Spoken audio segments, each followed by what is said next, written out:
What happened after 1800? This was when there was the first industrial revolution, and there was a massive migration out of these traditional locations of oral Christendom culture into the cities, which were not conducive to the existing paraliturgical culture. So the net result was that there was a loss of this oral culture that had undergirded the liturgy for so long. And so this was something that deeply affected the laity, so that many parents had difficulty passing down the faith.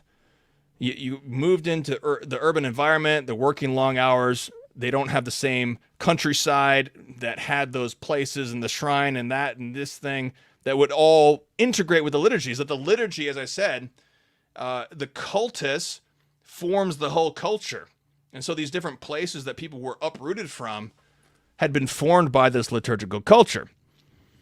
And when you lose that, it's very difficult. So the church was trying to play catch up. In fact, Owen Chadwick, in his book Secularization of the European Mind in the 19th Century, he says that there was so much migration that the church did not have time to build enough parishes to house all the people. And that was one of the reasons why people were not going to church. They didn't even have enough churches. So much less enough of this oral culture. So we have this situation that arose at this time. And this is where the hand missal developed. This was an attempt to help the faithful quickly to begin to participate again in the Holy Mass. But what ended up happening, so first of all, it's a very good solution, and it has lots of big benefits.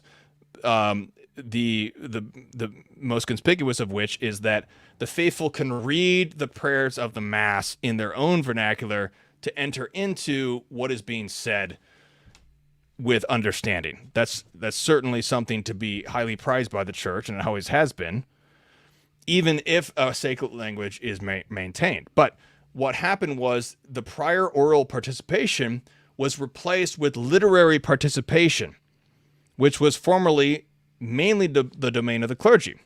So gradually the assumption was made that if the laity did not participate in the way that the clergy did, then they were not participating.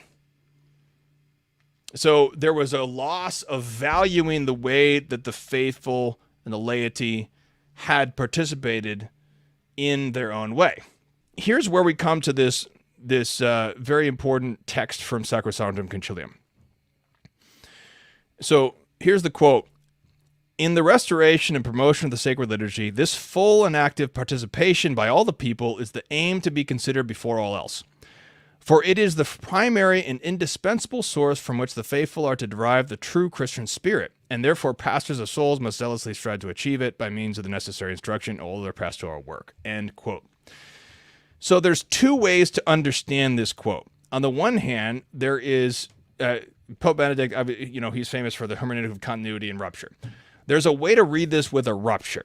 The way you read it with a rupture is the way that Bonini took it, and he said, well, because all these faithful did not actively to participate in terms of they were reading and praying the words with intellectual understanding for all these centuries, therefore they were deprived of the true Christian spirit. And this is something that Archbishop Lefebvre in his book, Letter to Confused Catholics, he says this is incomprehensible. You're saying that all of our forefathers, because they didn't have this vernacular intellectual comprehension, they were deprived of the true Christian spirit. That's just incomprehensible to think such a thing. Think of all our forefathers who left their families and their lands to go on a crusade and die for their brethren. And you think they were deprived of the true Christian spirit because they didn't know Latin? Well, that's the rupture way of seeing this. The continuity way of seeing this text is that if we look at it through the lens of the tradition, and we say that full and active participation does not necessarily mean that you are reading the same prayers as the priest, that you are following along in a hand missal. It does not necessarily mean that. It does mean that you are uniting with the mysteries of Christ celebrated at the altar. You're uniting your sacrifice to the sacrifice of the priest. But this needs to be able to be taken in many forms.